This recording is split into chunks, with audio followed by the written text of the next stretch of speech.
Welcome back to League Team. Straight into the next match now. A big test. The biggest so far of this season for the Saints. They travel to Patterson Stadium to take on the West Coast Eagles. Shorey, let's have a look at those Eagles ins and outs. Well, Shannon Hearn, that's a big one, and it just his kicking and rebound from halfback. Looks like he's be out for 6 weeks, Derm. I picked West Coast to finish in the top 4. Only based on I did some research, Derm. I know you'd be shocked with that. 13 of the best of their players in the last 8 weeks didn't get a game last year. In other words, they had 13 blokes injured from, you would think, out of their 13 maybe best player. So that means that you just even wiped last season.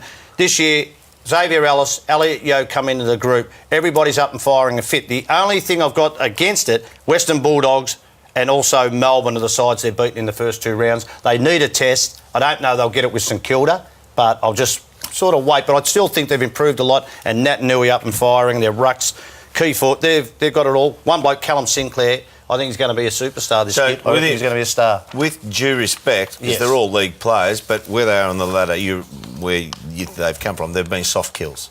No doubt. Well, soft kills in that you think they're going to have to play and perform against better opposition, but I think they're better equipped fitness-wise and personnel-wise, and they've brought a few players into the group. Well, the undefeated Saints Moons, you've got the ins and outs. Who would have thought we'd be saying that? But a fantastic start to the year for them. They have been great. I know that the opposition hasn't been the top opposition, but you can only beat who you're playing, Parko. But Farron Ray Farron Ray last week, he had a big last quarter with his intercept marks, was fantastic. Their young guns coming through. Dunstan, 15 possessions last week, and they're going.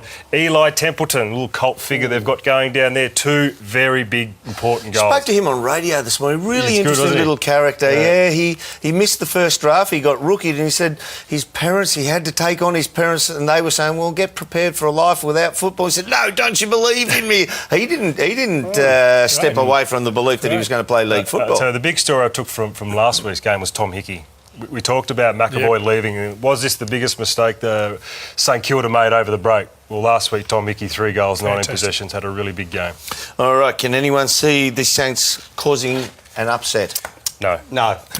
Clean sweep for the GWS. We're going in tips-wise.